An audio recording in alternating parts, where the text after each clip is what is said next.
Então, nessa ação penal 506, 31, 30, 17, continuidade do depoimento do senhor ex-presidente Luiz Inácio Lula da Silva. Então, passo a palavra ao Ministério Público para suas indagações. Eu já tenha respondido aqui uma questão inicial. Eu agora aproveito para cumprimentar Vossa Excelência, cumprimentar os presentes. Eu pedi só para a doutora falar um pouquinho mais alto. Pois não. Cumprimento Vossa Excelência, cumprimento os presentes, inicio as perguntas do Ministério Público. Com relação... Doutora, se puder falar um pouco mais alto, eu agradeço. Ele não aumenta o som, doutora. Bota o microfone mais perto da boca. Falar um pouco mais alto mesmo. Com relação ao apartamento 121, vizinho ao que o senhor mora, São Bernardo, o contrato de locação foi elaborado pelo advogado Roberto Teixeira? Deve ter sido, porque o Roberto Teixeira é o companheiro que orienta as coisas que eu quero fazer. Ele é meu advogado. Quem solicitou a ele que minutasse esse contrato de aluguel? Foi o senhor? Não porque eu não estava, e se fosse eu teria assinado.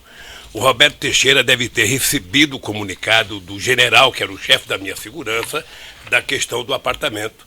E o Roberto Teixeira deve ter procurado a dona Marisa e conversado com a dona Marisa sobre a perspectiva de vender. Ao dizer que não ia comprar, sabe, apareceu o Glauco. Não sei quem foi que falou pro Glauco lá, mas o Glauco é um homem de negócio, sabe? E ele foi lá e comprou um apartamento e nos alugou, que eu agradeço muito. E qual é a forma atual de pagamento dos aluguéis? Eu agora estou pagando, depois que a Marisa morreu, eu estou pagando diretamente. Mediante depósito em Depósito. Conta? Acabei de falar, tem uma carta que ele mandou, eu acho que em fevereiro, pedindo para que fosse depositado o dinheiro no Banco do Brasil. E qual o valor atual do aluguel? 4 mil e pouco. Consta da quebra de sigilo bancário que o senhor ex-presidente fazia declaração conjunta de imposto de renda com a sua esposa Marisa Letícia? Nas declarações de imposto de renda dos anos calendário dos anos de 2011 a 2014, está no evento 1, anexo 258 até o anexo 264 dos autos. Consta que teria havido pagamento de aluguel pelo apartamento 121 nos valores, então, de 42 mil em 2011, 46.241,60 em 2012, 46.820 em 2013 e 49.820 em 2014. Nos 4 anos, então, o total é de mais de 184 mil. O senhor prestou declarações à Receita Federal informando haver pago esses aluguéis? Acabei de falar, doutora, que foi declarado no meu imposto de renda e o Glauco declarou que foi declarado no imposto de renda dele. Essa declaração, não tendo sido pagos os aluguéis, essa declaração, então, não é verdadeira? Essa premissa de Vossa Excelência não foi colocada pelo depoente. Os aluguéis foram pagos? A premissa de Vossa Excelência, o depoente esclareceu há pouco que quem cuidava da questão dos aluguéis era a dona Marisa, que fez a locação do imóvel. Foi dito, foi esclarecido a Vossa Excelência já tem a resposta. Não era o senhor que apresentava eu vou o imposto apenas de renda? repetir pausadamente aqui. Pois não. Eu não tratava dos meus assuntos caseiros. Inclusive, quem fazia o acerto, juntava a papelada para a declaração de imposto de renda, era minha querida esposa. O senhor Era tinha isso. um contador para apresentar esse imposto de Tem um renda? contador. Como que é o nome do contador? João Leite? Consta dos autos, né, um bilhete do escritório de Roberto Teixeira com informações sobre um somatório de aluguéis. O senhor tem conhecimento desse documento Não. que está nos autos? Não. Ele orientava com relação a como declarar seu imposto de renda? Orientava. O senhor Roberto Teixeira? Primeiro quem fazia a minha declaração de imposto de renda até 2000 e pouco era lá em São Bernardo. Depois eu passei para fazer no escritório em São Paulo, que fazia dos meus filhos também. Eu não compreendi. Então, o escritório do senhor Roberto Teixeira o auxiliava na preparação do seu imposto? É que esse escritório de contabilidade trabalha para o escritório do Roberto Teixeira. Certo. Nas respostas escritas que o senhor ex-presidente prestou durante as investigações, está no anexo 273 do evento 1. O senhor ex-presidente disse que o pagamento do aluguel do apartamento 121 era realizado com emissão de recibos. O senhor disse isso expressamente. Era o que eu tinha conhecimento. Mas o senhor disse isso sem ter os recibos à vista? Vamos, veja, se havia declaração no imposto de renda do Glauco, que havia declaração do imposto de renda na minha contribuição, tinha que ter um recibo de pagamento para declarar. Tá? O senhor afirmou existir esses recibos quando prestou declarações escritas na fase de investigação. Deve ter o recibo, sim. O senhor informou isso sem estar com os recibos à sua vista? Deve ter o recibo não fica comigo. Mas isso pode ser pego, enviado, se é para o Moro ou para a senhora. O senhor não achou relevante juntar esses recibos? Não, porque eu sempre tive... Se Vossa Excelência quiser questionar a defesa em relação ao papel da defesa, eu estou aqui para esclarecer. Agora, me parece um pouco inapropriado o Ministério Público pretender questionar aquilo que está a cargo da defesa. A pergunta fica mantida, a pergunta é relevante, sim. Então, a defesa técnica orienta que o depoente não responda, porque as questões da defesa técnica, quem responde é a defesa técnica. Quiser refazer a pergunta ou ir para a próxima? O senhor não achou relevante juntar esses recibos nos autos? Mais uma vez, a defesa técnica orienta que não responda, porque isso já foi esclarecido. É preciso, então, que o depoente diga se não vai responder, não é isso? Isso já foi esclarecido. O senhor não vai responder? Não, então eu não vou responder, doutora, porque eu já falei 3 vezes, a senhora repete a mesma pergunta. O senhor Glaucus da Costa Marques, ouvido nestes autos, relatou aqui em juízo que Roberto Teixeira o procurou em 2015, quando ele estava inclusive hospitalizado, para dizer que o aluguel do apartamento 121 passaria a ser pago. Quem orientou o Roberto Teixeira a procurar Glaucus e dizer isso? Foi o senhor? Mas o Roberto Teixeira não procurou o Glauco, pelo que o senhor Roberto Teixeira também estava internado. Na mesma época que o senhor Glaucus estava para um tratamento de tireoide? Assim. Então, deixa eu lhe falar uma coisa, doutora. Ninguém, eu até ontem no depoimento do Glauco, até a semana passada no depoimento do Glauco, eu tenho clareza, certeza, que o aluguel estava sendo pago do dia 1º de fevereiro ao último dia 1º agora. Tá? Para mim foi surpresa, porque o Glauco nunca reclamou para mim de que não estava sendo pago até 2015. Porque a senhora há de convir. O senhor José Carlos Bonlai também não o fez? Não. Quando os proprietários do apartamento 121 notificaram a Presidência da República em 2010 que pretendiam vender o apartamento, o senhor, ex-presidente, adotou alguma providência? O senhor falou com Roberto Teixeira sobre esse apartamento? Não, o Roberto Teixeira comunicou que o apartamento, que ele estava querendo vender o apartamento, e depois comunicou que o Glauco tinha comprado e queria alugar o apartamento. Foi feito contato com a dona Marisa. Isso. O senhor Antônio Palocci relatou em juízo, aqui na estação penal, que o senhor ex-presidente lhe disse em 2010 que havia gostado de usar o apartamento 121 e estava pensando em comprá-lo. O senhor ex-presidente tinha esse interesse? Disse isso a Palocci? Palocci disse o quê? Que o senhor lhe disse em 2010 que havia gostado de usar o apartamento 121 durante o período em que a presidência da República mantinha o contrato de aluguel com os proprietários e estava pensando em comprá-lo. O que menos a Marisa queria era continuar morando naquele prédio. A Marisa ficou lá por insistência minha de não querer sair de São Bernardo do Campo, que é a minha origem, que eu estou próximo do sindicato que me fez fazer política e crescer na política, por isso que ela ficou lá. Mas jamais a Marisa iria admitir comprar o apartamento. Na verdade, ela queria mudar de lá. O senhor ex-presidente tem como explicar a coincidência de Glaucus da Costa Marques ter intermediado a compra do imóvel da rua Doutora Berbeck Brandão e também ter comprado o apartamento 121? Eu não tenho, querida. Coincidência não é comigo.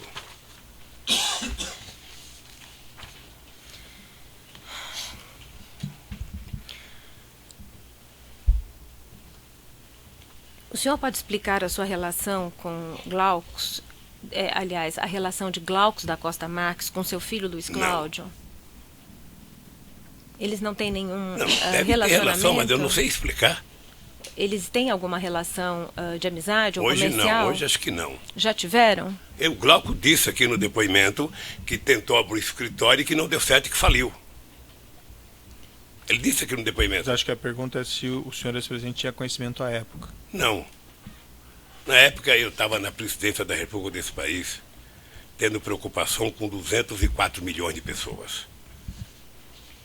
Certo. Glaucus da Costa Marques era proprietário da empresa Billmaker 600 e na sua residência, na residência do senhor ex-presidente, lá em São Bernardo, foi arrecadado um contrato de opção de compra de cotas dessa empresa Billmaker 600, datada de 16 de dezembro de 2009, em favor de seu filho Luiz Cláudio. Isso está no evento 1, anexo 280. Não sei se o senhor quer ver esse documento. Tenho a menor noção, querida. O senhor pode explicar por que seu filho Luiz Cláudio tinha esse contrato com Glaucus? Eu não tenho como explicar. Se eles tinham escritório juntos, se eles tinham montado o escritório em São Paulo, pode ter explicação. O que eu sei pela declaração do Glauco é que a empresa faliu por falta de serviço. Aliás, no meu tempo de governo, a coisa mais comum nesse país era a pessoa montar empresa. Todo mundo pegou mania de virar empresário. Sobretudo quando nós legalizamos e formalizamos o microempreendedorismo no país. Né? Acho que foi o maior período de criação de empresa. Todo mundo queria montar uma empresinha. O senhor tinha conhecimento que sócios dos seus filhos eram também sócios de Glaucus da Costa Marques, que utilizavam o mesmo endereço comercial dele? Não. A MSC era um sócio, só poderia utilizar. Agora, algumas indagações com relação ao imóvel da rua Aberbeck, Brandão, e inicialmente... É para isso que eu vim aqui. É objeto da acusação também a questão da aquisição do apartamento vizinho. Por isso as perguntas que foram formuladas anteriormente ao senhor. Se a suposição de vocês, ilação de vocês, sabe por quê? O que menos preocupa vocês agora é prova. Certo. Senhor ex-presidente, talvez o senhor esteja um pouco rancoroso, mas assim, é a oportunidade que o senhor tem de responder essas questões. Mas eu não estou rancoroso. Certo. Eu não estou rancoroso. Então é natural que sejam fico feitas preocupado, perguntas. doutor Moro, eu fico preocupado quando as pessoas inventaram uma história Sei. e tentam a cada momento transformar aquela inverdade em verdade. Certo. Mas veja, senhor presidente, é a oportunidade que o senhor tem de responder as questões. Eu tenho muita experiência. Certo. Perfeito. Sabe, eu tenho muita experiência. Então, quando você senta numa mesa, qualquer que seja a mesa, com mais gente para fazer negociação, ou você senta com a disposição de trabalhar seriamente, fazer a apuração corretamente, ou você senta com a disposição de que não vai dar certo, ou senta com a disposição de que vai dar certo. No caso do Ministério Público, eu já disse mais de uma vez para o senhor. Sim, eles contaram uma grande mentira com o PowerPoint. Perfeito. Não o Ministério Público, mas o Ministério Público da Lava Jato. E eu quero ver como é que eles vão sair dessa. Não, eu já entendi esse seu ponto, senhor presidente, mas eu peço que o senhor responda. Eu vou responder as perguntas. Se o senhor não quiser responder, o senhor não responda. Possível. Pois não, eu então prossigo. O senhor ex-presidente pode explicar como surgiu a ideia de criar o Instituto Lula? Quando foi isso? Não, eu tinha o Instituto Cidadania, criado em 1992. Mas em que momento do seu mandato Foi presidencial? Foi de lá que eu saí candidato a presidente da República. Foi de lá que eu perdi 2 eleições. Tá? Quando eu deixei a presidência da República, nós fomos discutir se ia criar uma fundação ou ia criar um instituto. Optou-se pela criação do instituto. Eu optei voltar ao Instituto Cidadania para que, estando lá, a gente pudesse discutir o que fazer. Como construir o tal de Memorial da Democracia. Sabe? E ficamos pensando nisso e fomos procurar terreno, fomos procurar os móveis que eu já falei, sabe? E aí o Paulo Camoto pediu para visitar esse terreno. Mas a ideia de criar o Instituto, sabe, ela aconteceu depois que eu deixei a presidência da República, porque se eu quisesse pensar antes, eu teria feito como outros presidentes, ter feito dinheiro enquanto estava na presidência. O senhor disse que conversou sobre o Instituto apenas com o senhor, sobre a questão da compra desse prédio, com Paulo Camoto, Desse né? prédio. Desse prédio. E com relação ao senhor Emílio Odebrecht, o senhor conversou a respeito do prédio, da ideia e da ideia do Instituto? Nunca. Eu vou repetir alto e bom som. Eu não discutia instituto enquanto eu fui presidente da República, nem com a minha mulher, nem com meus filhos, nem com meus ministros. Eu não queria discutir o meu futuro enquanto eu estivesse preocupado com o povo brasileiro dirigindo esse país. Pois não. Consta dos autos, juntado no evento 928, anexo 8, uma pauta de reunião do senhor Emílio Odebrecht, o senhor ex-presidente, da qual consta, realizada no dia 30/12/2010, da qual consta, dentre diversos outros temas elencados, o primeiro deles era a passagem do histórico da parceria, isso no penúltimo dia do seu mandato.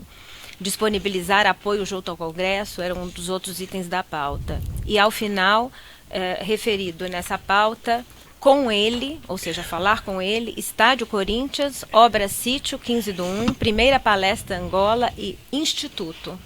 Pela ordem, excelência, pela ordem. Primeiro, isso... examinar o documento? Não, na verdade, primeiro que esse documento é apócrifo.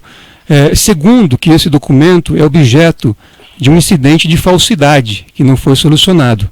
Então, tendo em vista que existe um incidente de falsidade não solucionado pelo juízo. Então, me parece que esse documento... Essa pauta de reunião? Este documento foi juntado no dia 30 deste mês pelo senhor Marcelo Odebrecht. Não, foi juntado pelo Ministério Público. Sim, que o senhor Marcelo Odebrecht forneceu ao Ministério Público... apresentado por Emílio Odebrecht no bojo do seu acordo de colaboração. Eu só gostaria de ter a palavra... A questão aqui, não é momento de discutir a autenticidade desse documento. É uma pergunta se conhece, não conhece, e se isso não aconteceu. É aí que ele vai responder. A questão de definir se o documento é falso, se é verdadeiro, se é unilateral, é outro momento, doutor. Não é o seu que cliente que vai responder. Existe um incidente de falsidade, primeiro. Isso é Segundo, doutor. eu observo que isso, na verdade, não é uma agenda, é um documento apócrifo. Perfeito. Mas, assim, o Ministério Público está indagando ao acusado sobre ele. Simplesmente ele vai responder sim ou não, branco ou preto. Não pode pedir a pergunta em relação a isso. Não estou impedindo a pergunta, é que a pergunta afirma que seria um documento. Que seria uma agenda. Então, o que eu estou observando, em primeiro lugar, é que isto é um papel apócrifo. Segundo lugar, a defesa técnica arguiu um incidente de falsidade em relação a este documento e em relação a outros, que não foi sequer processado pelo juiz até o momento. Não, está sendo processado, doutor. Não, vai ser decidido no momento próprio. Não, é que Vossa Excelência não processou na forma da lei. É diferente, agora é o momento do interrogatório. Certo. Então, nós estamos ouvindo o seu cliente e as perguntas são feitas, só que a defesa tem a oportunidade de responder. A defesa não só tem o direito, como tem o dever de fazer as suas colocações, e eu tenho esse direito, as colocações, apenas que Vossa Excelência leve em consideração esses aspectos. Senhor ex-presidente, no dia 30/12/2010, no penúltimo dia do seu mandato, o senhor teve reunião com Emílio Odebrecht e com a presidente Dilma? Primeiro, fazer uma resposta dessa coisa. Primeiro, essa agenda é mentirosa, ela não existiu. Se alguém escreveu isso, esqueceu, sabe, de colocar um pingo de verdade aí. Eu conversei com o Emílio Odebrecht no dia 30 de dezembro, era o penúltimo dia. Eu tinha ido à Bahia inaugurar o 1 milhão de contratos do Minha Casa Minha Vida, e o Emílio Odebrecht me pediu o seguinte: presidente, eu estou em Brasília, eu estou passando o comando da empresa para o Marcelo Odebrecht, e eu estava querendo ver se a presidenta Dilma nos recebia. Eu falei, que a Dilma é possível receber? Recebeu. Eu acho que não durou 10 minutos essa conversa. Não durou 10 minutos essa conversa. Até porque a Dilma estava em fase de preparação, de escolha de ministério, em fase de preparação da tomada de posse, que era dia 1º de janeiro, e, portanto, a Dilma não tinha tempo de fazer agenda, sabe, só se o Papa pedisse. Esse Papa, né, pedisse, ele possivelmente faria.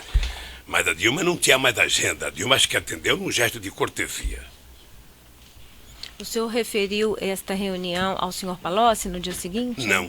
Aí é outra coisa, sabe, senhor Palocci. Eu vi atentamente o Palocci contar essa história. Eu vi E a disfarçatez do companheiro Palocci foi de tal magnitude que ele inventou uma história, como o Emílio foi lá, foi discutir um fundo que tinha sido criado e foi discutir a manutenção desse fundo, a manutenção da relação dele com a Dilma. Eu não sei se vocês sabem que a Dilma foi a mulher que cuidou do PAC, que foi o maior programa de investimento em infraestrutura da história recente desse país. Qual que é a relação? E, portanto, a Dilma prestava conta à imprensa a cada 3 meses. E qualquer empresário que tinha obra de infraestrutura nesse país conversava com a ministra Dilma Rousseff.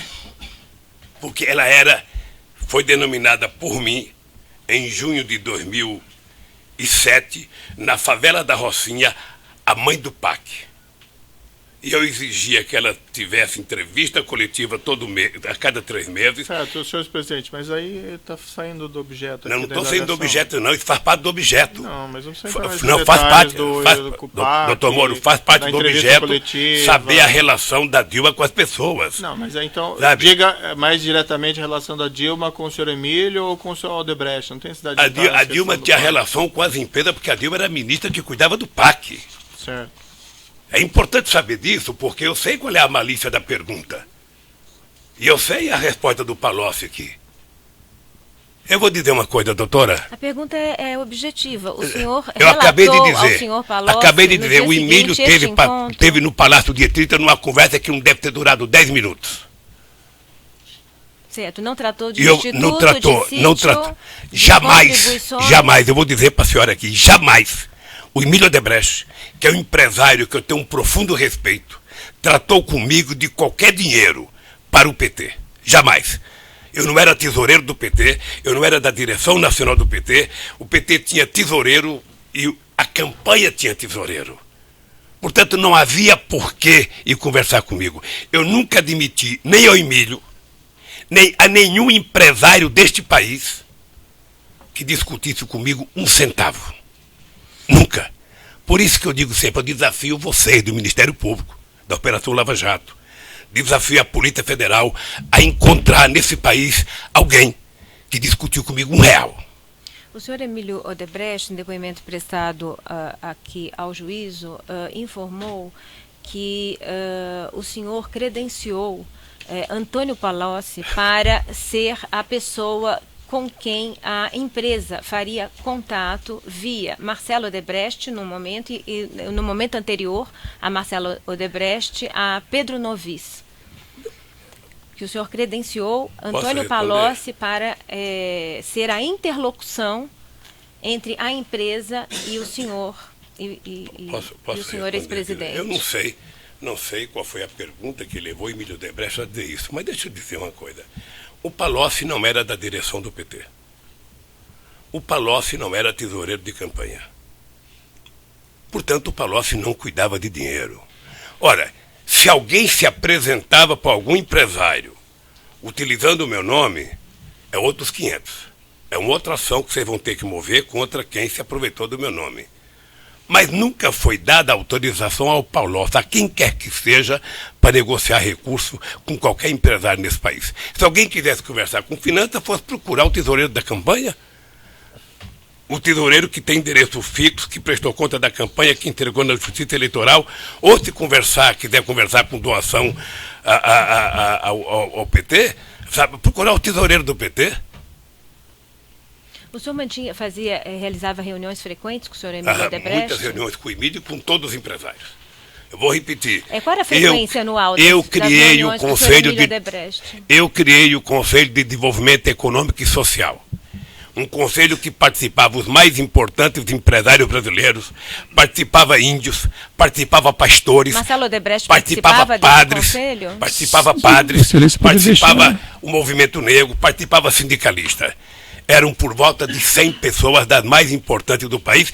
Eu quero crer que o Marcelo Odebrecht participava. Eu quero crer.